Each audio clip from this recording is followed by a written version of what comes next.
Hello everyone. How all are you? I hope you will be fine at your place. So today we are going to start a new lesson from your textbook of class 9, that is Ayurveda. And it is from the same unit, that is awareness about health. Your third unit. First of all, the question is here, what is Ayurveda? It is a well known and very common word we use in our daily life, right? Ayurveda. First of all, we will learn about and understand about what is Ayurveda. Okay, Ayurveda, a natural system of medicine originated in India more than 3000 years ago. It is derived from Sanskrit words Ayur, it means life, and Ved means science of knowledge. Thus, Ayurveda translates to knowledge of life. As you can understand that Ayurveda means knowledge of life, जीवन का ज्ञान. और जैसे कि मैंने आपको description में बताया कि जो आयुर्वेद है वो 3000 साल से भी ज़्यादा पुराना हमारे भारत देश में ओरिजिनेटेड एक वेद है. इसका जो हम कह सकते हैं इसको जाना गया है या इसका उद्गम हम कह सकते हैं ओरिजिनेशन कहाँ से हुआ है, संस्कृत भाषा से लिया गया है. आयुर का मतलब होता है लाइफ यानी जीवन और वेद का मतलब होता है साइंस ऑफ नॉलेज. अब इस लेसन पर एक छोटी सी स्टोरी आपकी बुक में टेक्स्ट बुक में दी हुई है और उसके थ्रू आपको आयुर्वेद के बारे में थोड़ा सा नॉलेज देने का प्रयास किया गया है. हालांकि this Veda is a great Veda in itself and nowadays also there are so many research workers are researching on it. ठीक है, सो हम इसको एंड हो गया ऐसे कह नहीं सकते. अभी भी रिसर्चर जो है रिसर्च कर रहे हैं, अभी भी हर तरह के वेद पर जो है काम चल रहा है and in the same manner Ayurveda पर भी अभी भी काम चल रहा है.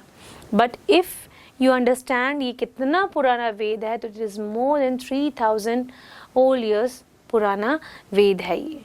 ठीक है, आगे बढ़ते हैं, लेसन सुनते हैं और समझने की कोशिश करते हैं. सबसे पहले हम लेसन को सुनेंगे, उसके बाद हम उसके एक्सप्लेनेशन को समझेंगे. आइए उस छोटी सी वीडियो क्लिप को देखते हैं, सुनते हैं, समझते हैं. Unit 3, Awareness about Health. Reading C, Ayurveda. Suman was very happy that morning. She had rightly recognized some of the important herbs that her grandmother wanted her to bring from the backyard. Dadi had many little patches of the backyard where wild herbs were cared for. There were Lycopodium, Bhringraj and Aloe vera. She liked the names and wanted to see how Dadi prepared medicines from the herbs.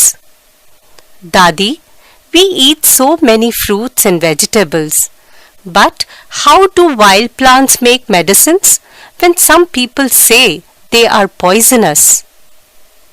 All plants have some special features and medical science owes the cure of many chronic diseases to the plant kingdom.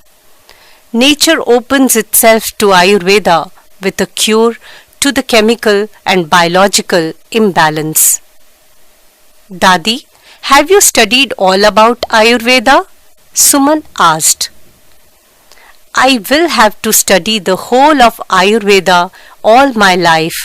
I have only learnt a little till now. Will you tell me something about it? Suman asked curiously. There are several systems of medicines in the world. These mainly include allopathy, homeopathy and Ayurveda. Allopathy is today the mainstream system of healthcare and treats the physical systems by using tried out medicines. Homeopathy is based on the doctrine of like cures like, whereby a substance that causes the symptoms of a disease in healthy people will cure similar symptoms in sick people.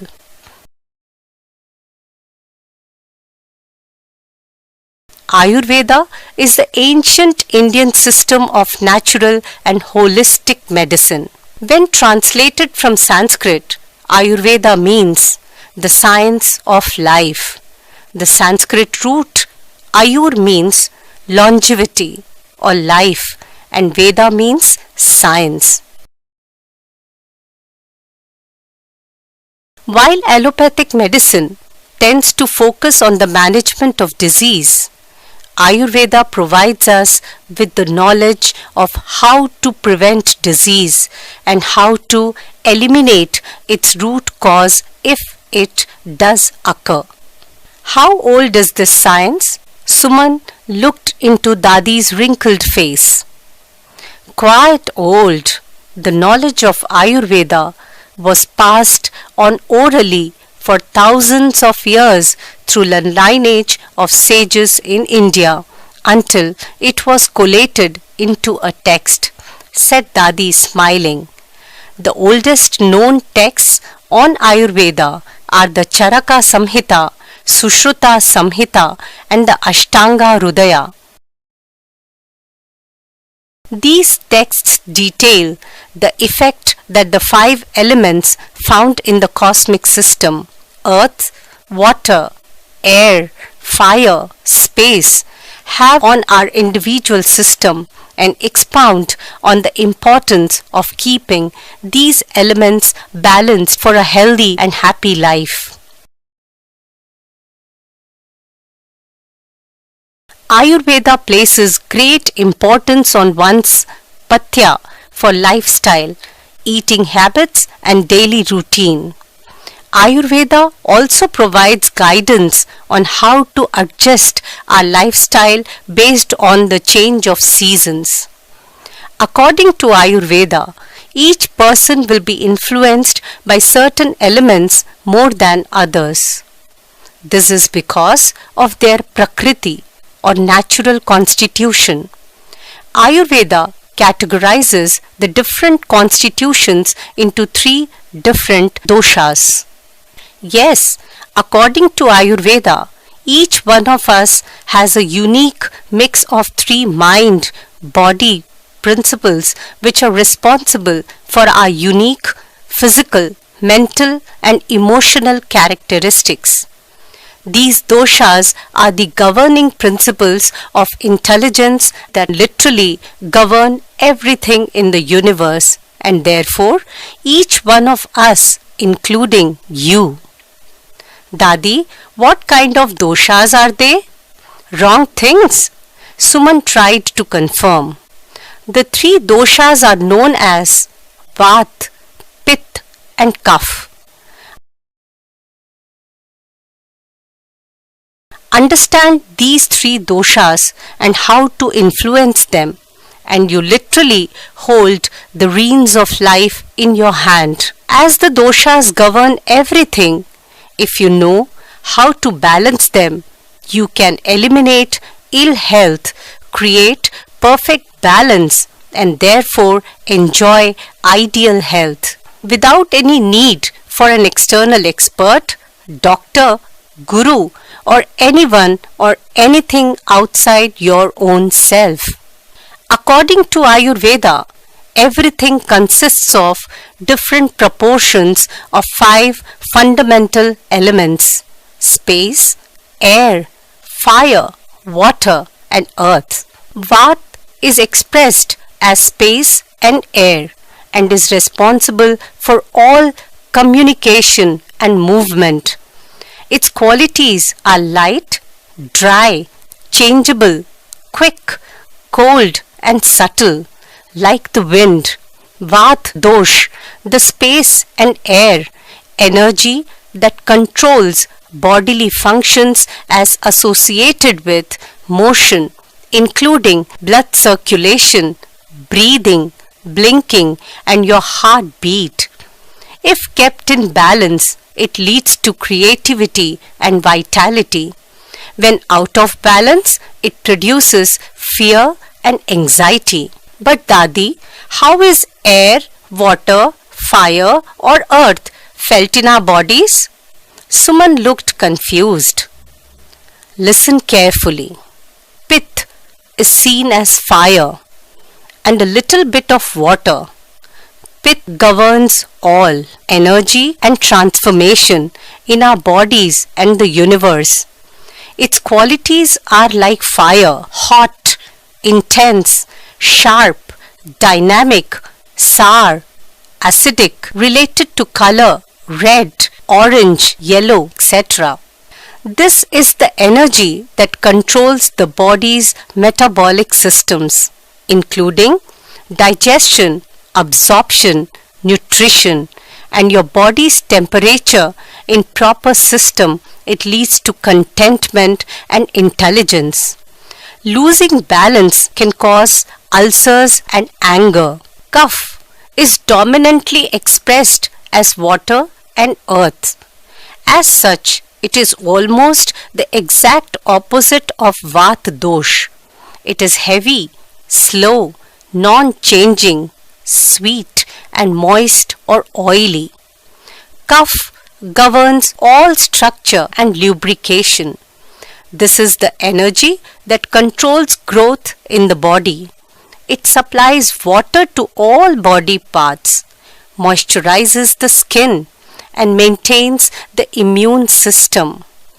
It is expressed as love and forgiveness. Lacking in adjustment, it can lead to insecurity and envy. Suman, it is interesting to know that people can be identified by their tendencies to the doshas. Dadi said, whether you go to an allopathic, homeopathic, or an Ayurvedic doctor, you must always go to the professional doctor if you are not well.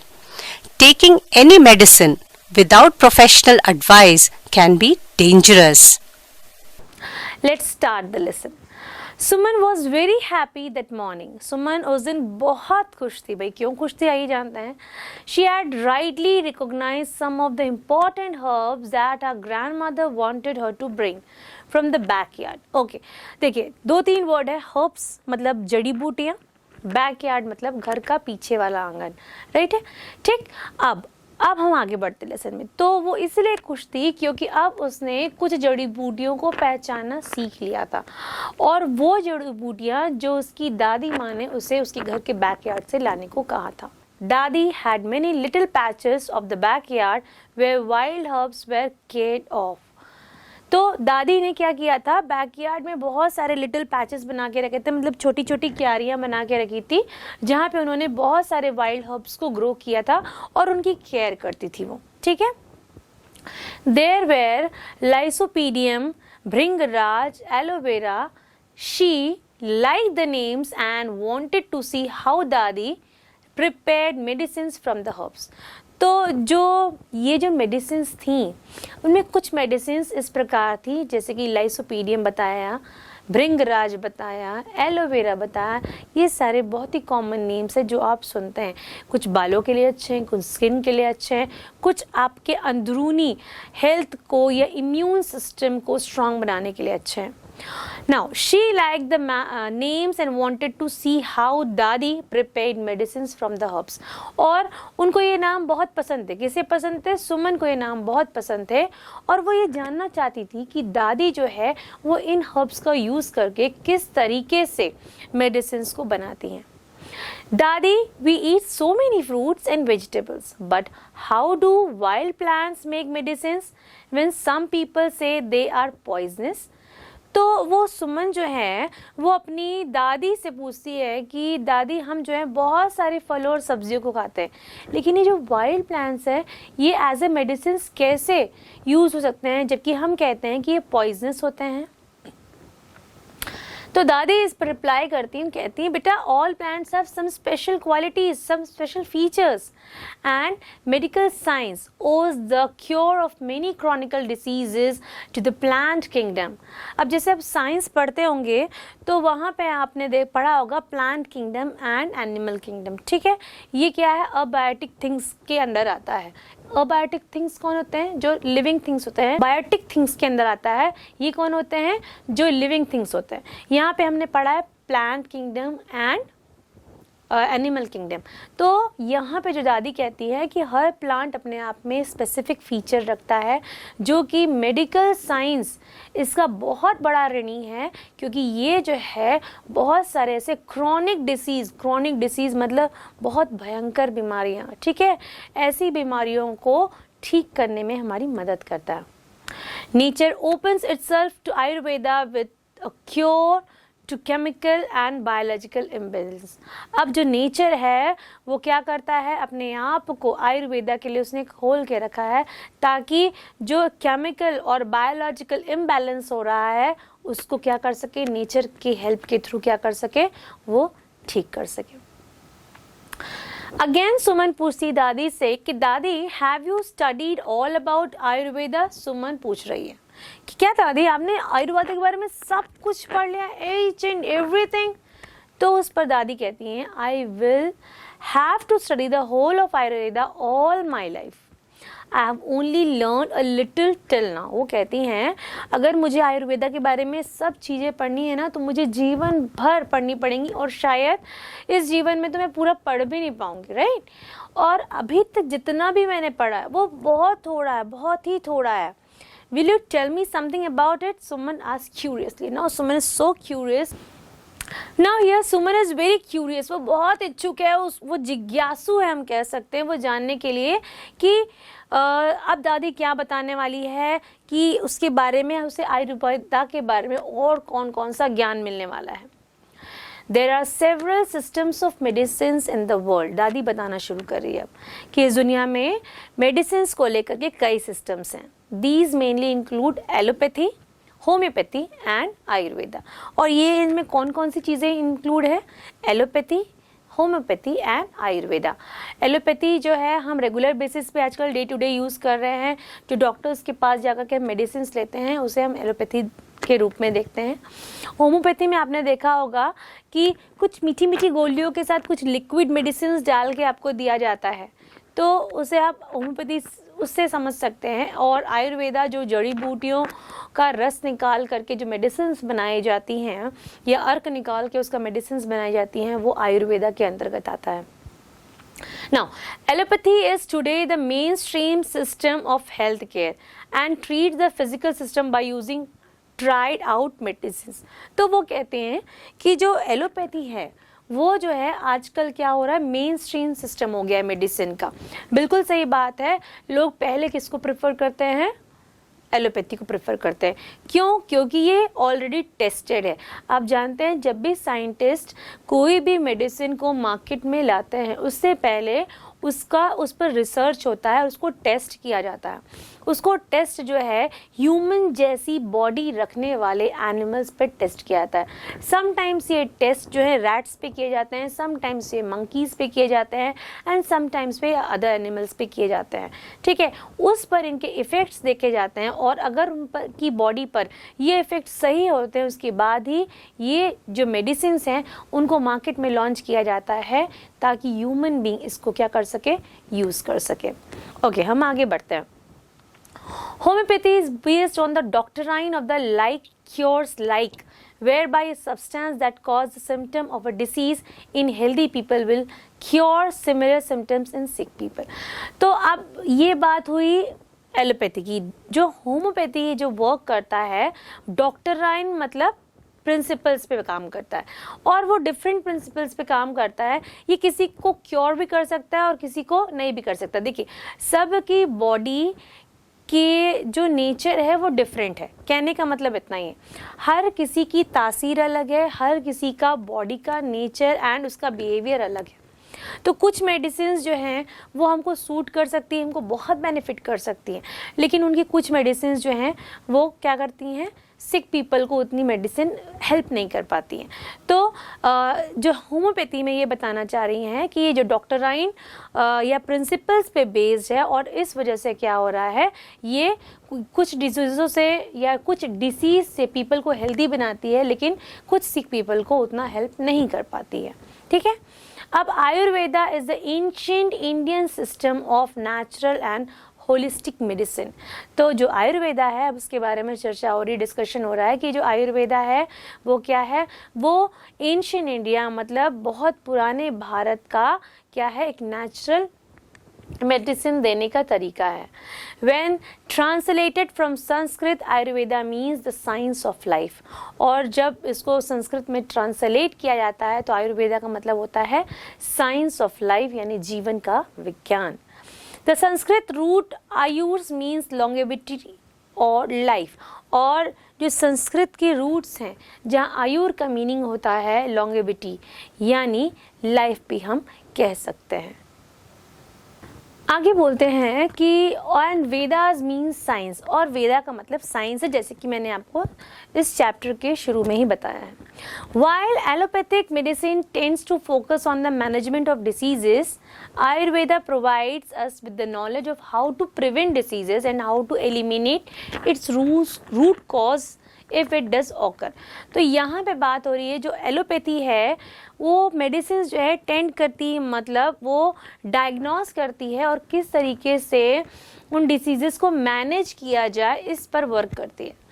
और जहाँ की ये दादी समझा रही हैं कि जो होम्योपैथी है, सॉरी जो आयुर्वेदा है वो क्या टेंड करता है, वो उस नॉलेज पे टेंड करता है कि उस डिसीज के रूट कॉज को फाइंड आउट किया जाए, है ना, मतलब कि उसका कारण क्या है और उसको क्या किया जाए, फिर उसको एलिमिनेट करके पूरी तरीके से एक ह्यूमन बीइंग को हेल्दी बनाया जाए। इस पे आयुर्वेदा इस प्रिंसिपल पे वर्क करता है।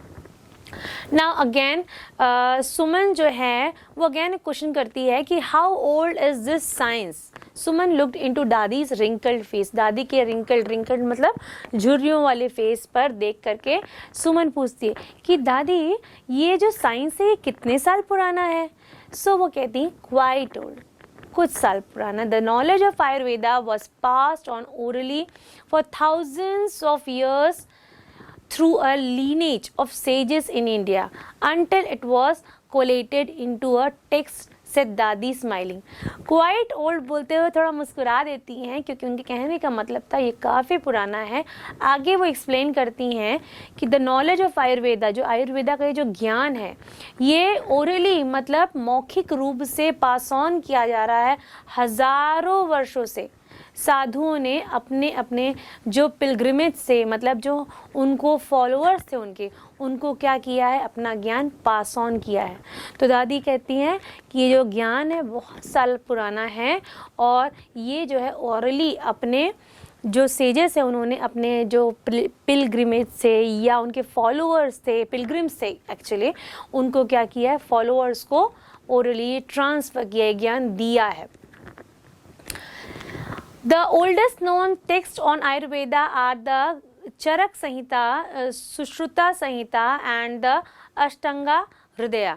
तो ये भी कहती हैं कि जो सबसे पुराने टेक्स्ट मटेरियल्स हैं जो लिखित अपने पास टेक्स्ट अवेलेबल हैं आयुर्वेदा पर, वो चरक संहिता है, श्रुता संहिता है, सुश्रुता संहिता है और साथ ही अष्टांग हृदया है। These texts detail the effect that the 5 elements found in the cosmic system, earth, water, air, fire, space, have on our individual system and expound on the importance of keeping these elements based for a healthy and happy life। तो वो कहती हैं कि इन text के अनुसार ये कहते हैं कि हमारे शरीर में, जो हमारे शरीर के कॉस्मिक सिस्टम में 5 तत्व पाए जाते हैं। कौन कौन से? अर्थ, वाटर, एयर, फायर, स्पेस, जैसे कि आप स्क्रीन पर देख रहे हैं। आप लोगों ने, अगर आपको याद होगा, बचपन में एक सीरियल आता था शक्तिमान, वो गोल गोल करके घूमता था, उसमें अक्सर उन 5 एलिमेंट्स को वहाँ से हम लोगों ने बचपन में देखा है। आई होप आप लोगों ने भी उस सीरियल को देखा होगा और वहाँ से जाना होगा या एक बार वहाँ पे आप लोगों ने देखा होगा। लेकिन ये जानना बहुत ज़रूरी है कि हमारी बॉडी में या हमारी बॉडी के पास हमारी बॉडी के कॉस्मिक सिस्टम में 5 ये एलिमेंट हैं, ये वर्क करते हैं, that is earth, water, air, fire and space. और ये जो है इंडिविजुअल सिस्टम को कंट्रोल करते हैं। तो सबसे इम्पॉर्टेंट चीज़ क्या है, इन सारे एलिमेंट्स को क्या करना है, प्रॉपर बैलेंस में रखना है, क्योंकि ये अगर सारे एलिमेंट्स बैलेंस्ड रहेंगे तभी एक पर्सन हेल्दी और हैप्पी लाइफ को आगे कंटिन्यू कर सकता है। Ayurveda places great importance on one's पथ्य और lifestyle, eating habits and daily routine. तो आयुर्वेदा जो है किसी भी व्यक्ति के या किसी भी पर्सन के लाइफ में एक बहुत इम्पॉर्टेंट रोल प्ले करता है पथ्य के रूप में या उसके लाइफस्टाइल के रूप में। नाउ व्हाट इज पथ्य और lifestyle? Your eating habits, your daily routine, it includes your lifestyle, right? जैसे कि आपके घर पे भी कहते होंगे अगर कफ एंड कोल्ड हुआ है, सर्दी खांसी हुई है, तो आप खट्टी चीज़ें मत खाइए, अचार मत खाइए, ठंडी चीज़ें मत खाइए। तो दीज ऑल आर पथ्य, है ना? These all should be included in your lifestyle, ठीक है? अगर आपको लू लग गई गर्मियों में तो क्या कहा जाता है कि प्याज को रगड़ लीजिए, है ना? उस समय प्याज का सेवन ज़्यादा करिए। तो these things should be include in your lifestyle according to the weather, according to the surrounding you are having और according to the weather in which you are present there, ठीक है? So Ayurveda also provide guidance on how to adjust our lifestyle based on the change of seasons. यही जो मैंने आपको बताया, same यही चीज़ इस लाइन में कही जा रही है। According to Ayurveda each person will be influenced by certain elements more than others. This is because their prakriti or natural constitution. Ayurveda categorize the different constitution into 3 different doshas. तो यहाँ पे आगे दादी बताती हैं कि जो आयुर्वेद है हर पर्सन को अलग तरीके से इन्फ्लुएंस करती है, जो एलिमेंट्स हैं उनके हर तरीके से इन्फ्लुएंस होती हैं, क्योंकि हर किसी की जो प्रकृति है यानी हर किसी का जो नेचर है दैट इज़ टोटली डिफरेंट। आप देखेंगे किसी को बहुत ठंड लगती है, किसी को कम ठंड लगती है। Just like for in rainy season या जब हल्की ठंड शुरू होती है तो बहुत लोग जल्दी बीमार पड़ जाते हैं, क्योंकि उनकी तासीर ठंडी है, राइट? उनकी प्रकृति ठंडी, उनको ठंड जल्द पकड़ती है। कुछ लोगों को इतनी गर्मी होती है कि एसी भी चल रही है तो भी उनको रिलैक्स फील नहीं हो रहा है ना, तो उनकी प्रकृति क्या है, थोड़ी गर्म है, उग्र प्रकृति है उनकी। तो it all depends on their prakriti, है ना? Yes, according to Ayurveda each one of us has a unique mix of 3 mind body principles which are responsible for our unique physical, mental and emotional characteristics. आगे दादी बताती हैं कि आयुर्वेदा को 3 भागों में कैटेगराइज किया गया है एंड ऑफ कोर्स ये कैटेगराइजेशन होता है वो 3 चीज़ों के मिक्स होने पे या मिश्रण पे डिपेंड करता है। पहला है आपके फिजिकल हेल्थ पर, दूसरा आपके मेंटल हेल्थ पर और तीसरा है आपके इमोशनल हेल्थ पे। इन तीनों चीज़ों को हम देखें तो इन चीज़ों के मिक्सचर पर ही हम कह सकते हैं कि ये प्रिंसिपल्स जो हैं, 3 प्रिंसिपल्स जिनके बारे में हम डिस्कशन करने जा रहे हैं, ये इन पे डिपेंड करती है, उनको कैरेक्टरिस्टिक्स को समझाती हैं, right? These doshas are governing principles of intelligence that literally govern everything in the universe and therefore each one of us including you। तो ये कहती हैं कि ये जो 3 दोषा हैं ये गवर्निंग प्रिंसिपल ऑफ इंटेलिजेंस है और ये पूरे यूनिवर्स पर गवर्न करती हैं इंक्लूडिंग मुझे और तुम्हें, इंक्लूडिंग तुम्हें और मुझे, ठीक है? दादी what kind of doshas are they? Wrong things? Suman try to confirm. अभी सुमन दोषा वर्ड से कंफ्यूज हो गई है, पूछती दादी ये दोषास क्या हैं, क्या ये गलत चीज़ें हैं? The 3 doshas are known as Vata, Pitta and Kapha, right? So understand these 3 doshas and how to influence them and you literally hold the reins of life in your hand। तो वो कहती हैं अगर तुम इन दोषों पे कंट्रोल कर लोगी तो तुम अपनी लाइफ को अपने हाथ में रख लोगी, मतलब आप एक बहुत अच्छा हेल्दी जीवन आगे कंटिन्यू करोगी। As the dosha govern everything, if you know how to balance them, you can eliminate ill health, create perfect balance and therefore enjoy ideal health। वो आगे कहती हैं जैसे कि तुम जानती हो कि ये जो दोषा है गवर्न करते हैं एवरीथिंग पे, मतलब रूल करते हैं एवरीथिंग पे, सभी चीज़ों पर।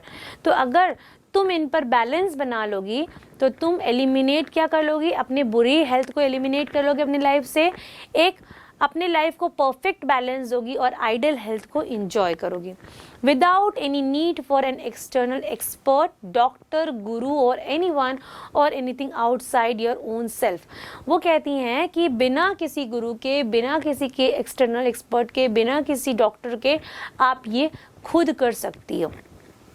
According to Ayurveda, everything consists of different proportions of 5 fundamental elements: space, air, fire, water and अर्थ। अभी भी वो सेम चीज़ बता रहे हैं कि आयुर्वेदा के अनुसार जो है ये सारी चीज़ों में 5 जो मुख्य चीज़ें हैं वो 5 मुख्य चीज़ों में विभक्त किया जाता है, इसको डिवाइड किया जाता है। जैसे कि मैंने आपको बताया था, वो 5 चीज़ें आपकी स्क्रीन पर आपको दिखाई जा रही हैं। वता, Vata is expressed as space and fire and is responsible for all communication and movement। तो जो Vata है थर्ड वर्ड है, इस जो है it is used to blow or to move like wind, ठीक है। तो ये एक्सप्रेस होता है स्पेस एंड फायर के लिए और ये रिस्पॉन्सिबल होता है एवरी कम्युनिकेशन एंड मूवमेंट के लिए। Its qualities are light, dry, changeable, quick, cold and softer. जिसकी क्वालिटीज़ हैं वो कुछ इस तरीके से हैं कि ये हल्की होती हैं, सूखी सी होती हैं, हमेशा निरंतर चेंजेस आते रहते हैं।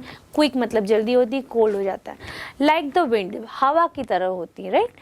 And Vata dosha, the space and air energy that controls bodily function associated with motion including blood circulation, breathing, blinking and your heartbeat।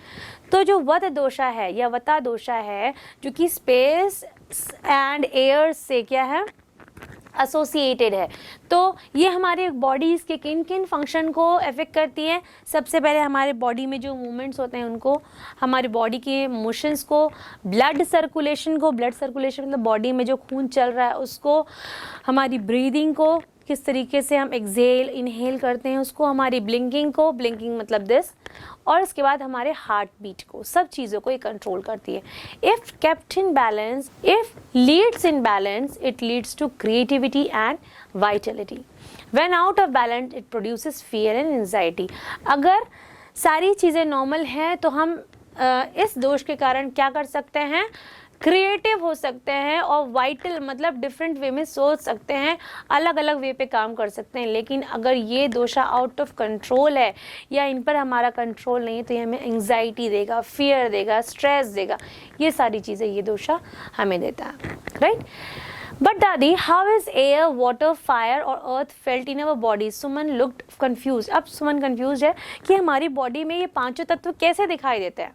तो वो बताती हैं कि listen carefully, pitta is seen as fire and a little bit of water. जो पित्त हम second दोष की बात कर रहे हैं उस वो किन 2 चीज़ों से मिलकर बनी है, फायर एंड वाटर से। Pitta governs all energy and transformation. Pitta किसको गवर्न करता है, एनर्जी को एंड किसको, ट्रांसफॉर्मेशन को।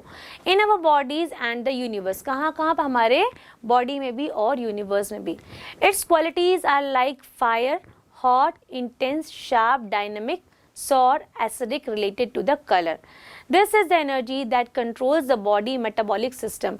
ये जो एनर्जी है वो कंट्रोल करती है बॉडी की मेटाबॉलिक सिस्टम को कंट्रोल करती है, इंक्लूडिंग आपका digestion, absorption of nutrition and your body temperature. In proper system it leads to contaminate and intelligence। यहाँ पे बात हो रही है कि ये जो पिता है ये अर्थ एंड वाटर से रिलेट करता है, ये जो है आपके सारी तरह के एनर्जीज़ को कंट्रोल करता है और उसके ट्रांसफॉर्मेशंस को भी कंट्रोल करता है। अगर आपकी बॉडी इन एनर्जीज़ को कंट्रोल कर लेती है तो आपका मेटाबॉलिक सिस्टम सही रहेगा, मतलब इम्यून सिस्टम सही रहेगा, आपका डाइजेशन सिस्टम सही रहेगा, आपका न्यूट्रिशन का एब्जॉर्प्शन सिस्टम सही रहेगा, आपका बॉडी टेम्परेचर सब कुछ सही रहेगा। लेकिन अगर इस पर हम बैलेंस लूज़ करते हैं तो it can cause ulcer and anger. Ulcers होने की भी समस्याएं हो सकती हैं और साथ ही साथ हमारे शरीर में या हमारे दिमाग में गुस्सा बहुत बढ़ जाएगा।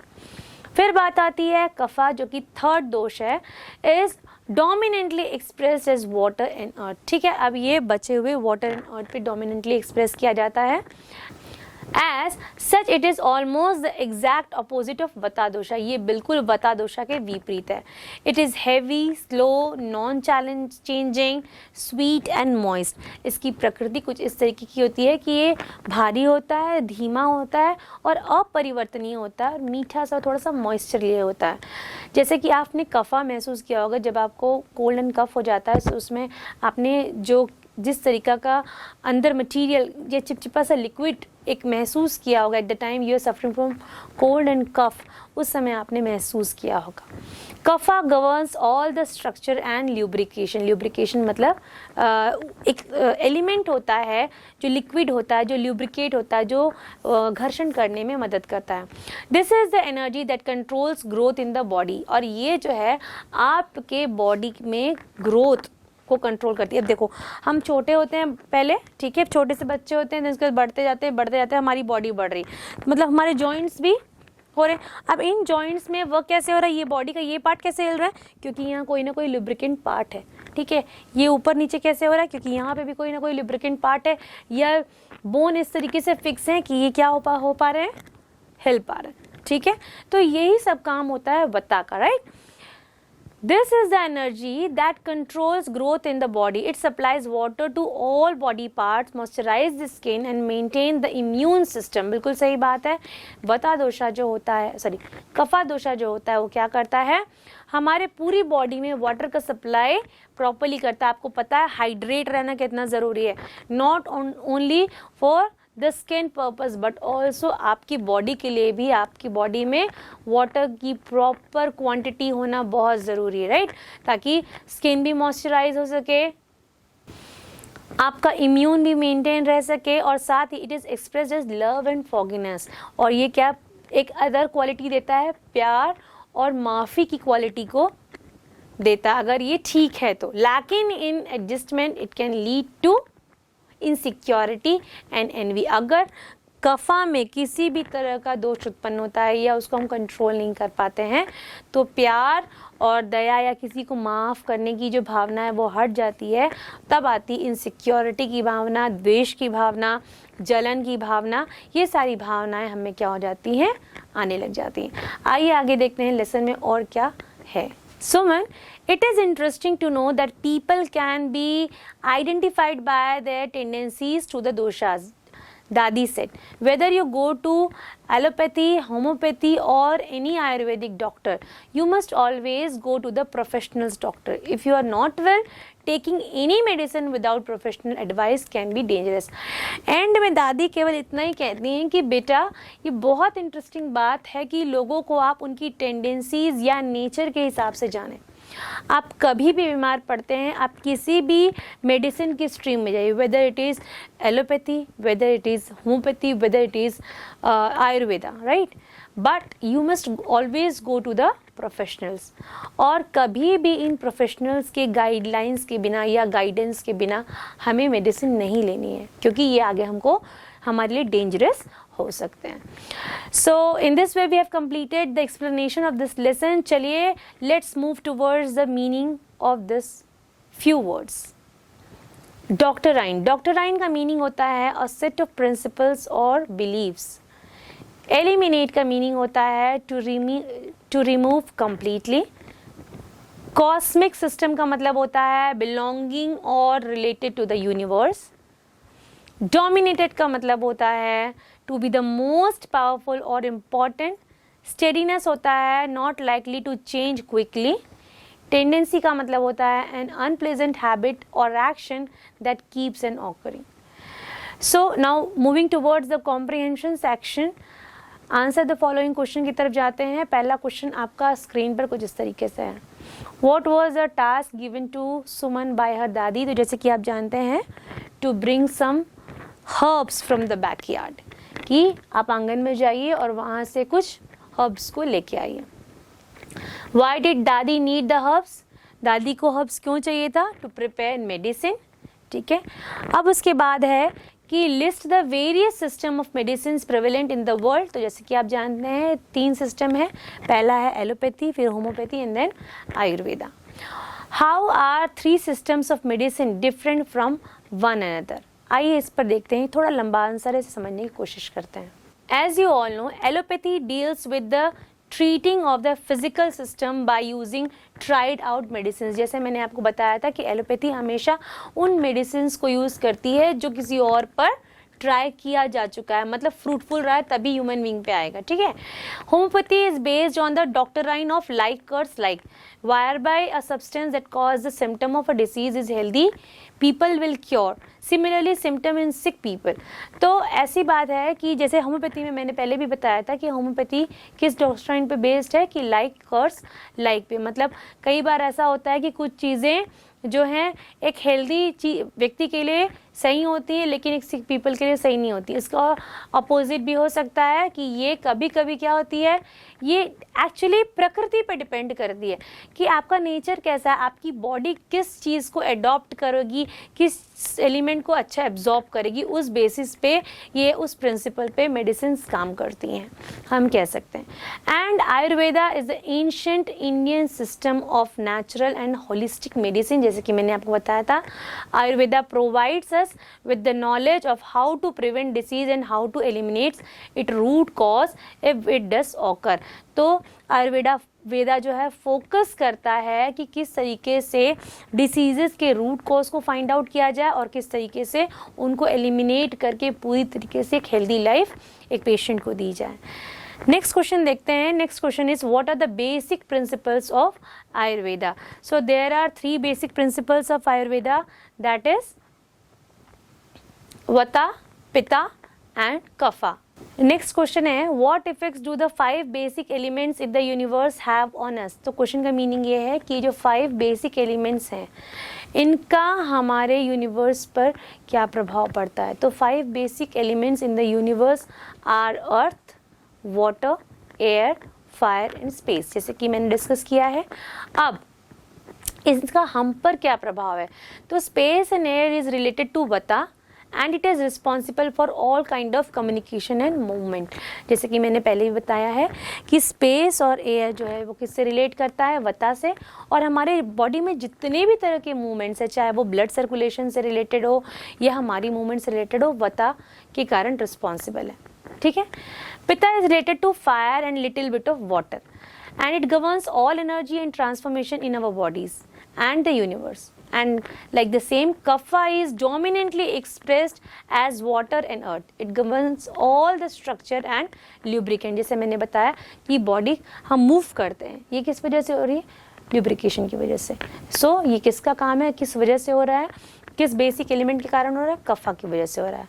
व्हाट आर द 3 एनर्जीज या दोषास लिस्ट करना है। तो जैसे कि मैंने आपको बताया है कि जो 3 दोषास हैं वो क्या क्या हैं, वता, पिता एंड कफा। ये जो है 3 दोषास हैं। अगर हम इसको देखें तो जैसे कि मैंने पहले के आंसर में बताया था वो सेम आंसर इससे रिलेट करेगा कि वता जो है अगेन स्पेस एंड एयर से रिलेट करता है। ये पूरी तरीके से कम्युनिकेशन एंड मूवमेंट के लिए रिस्पॉन्सिबल होता है और ये बॉडी के दूसरे फंक्शंस को भी रिलेट करता है, just like motion, blood circulation, breathing, blinking of eyes and heart beat. उसी तरीके से जो कफा है या सॉरी जो पिता है वो रिलेट करता है थोड़ा फायर को और थोड़ा सा उसमें वाटर का भी अंश होता है। और ये एनर्जी जो है वो हमारी बॉडी से यूनिवर्स में ट्रांसफॉर्म भी होती है। और सबसे बड़ी बात, ये जो एनर्जी है वो हमारे बॉडी के मेटाबॉलिक सिस्टम को, डाइजेशन सिस्टम को, एब्जॉर्प्शन सिस्टम को, ये सारी चीज़ों को कंट्रोल करती है, including our body temperature. Last but not the least जो कफा है, ये जो होता है वो इस तरह की एनर्जी है जो कि कंटेन करती है अर्थ एंड वाटर को, ठीक है। ये स्टेडी होती है, स्लो होती है, हैवी होती है, इस तरह के मोशंस रखती हैं। और साथ ही साथ ये एक हमारे बॉडी पार्ट्स की उन चीज़ों को इफ़ेक्ट करती है जैसे कि स्किन को मॉइस्चराइज करना, मेंटेन करना इम्यून सिस्टम को। और ये जो है हमेशा किस तरह की क्वालिटीज़ हम में लाती हैं, लव एंड फॉरगिवनेस की क्वालिटीज़ को लाती हैं। तो इस तरीके से हम इस क्वेश्चन के आंसर को समझ सकते हैं। आइए अब वोकैबुलरी सेक्शन पे चलते हैं। वोकैबुलरी सेक्शन में अगर हम देखें तो read the following sentences carefully and tick the correct meanings of the underline word. आपकी बुक में जो correct meaning of the underlined word है उसको आपको फाइंड आउट करना है, ठीक है। लेकिन यहाँ पे आपको बुक में तो शायद अंडरलाइन नहीं है, लेकिन फिर भी मैं बता दे रही हूँ। फर्स्ट क्वेश्चन जैसे कि आपका दिया है, what are people are very easy to recognise.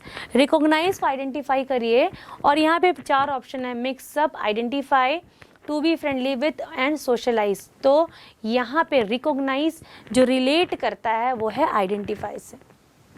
उसके बाद kapha, people are easy going and relaxed. Relaxed के लिए हम काम का यूज़ करेंगे। हालांकि आपको यहाँ 4 ऑप्शन जो दिख रहे हैं वो है काम, सोशल, ओपन माइंडेड, टॉकेटिव। तो काम पे टिक करेंगे। Pitta, people are very energetic and organised, warm and friendly.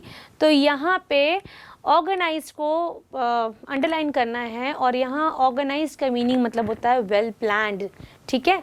हालांकि आपको ऑप्शंस दिए हैं well planned, sincere, honest and lively. तो आपको वेल प्लान्ड को टिक करना है।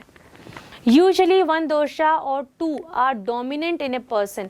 डोमिनेंट यहाँ पे वर्ड को अंडरलाइन कर लीजिएगा अपनी बुक में।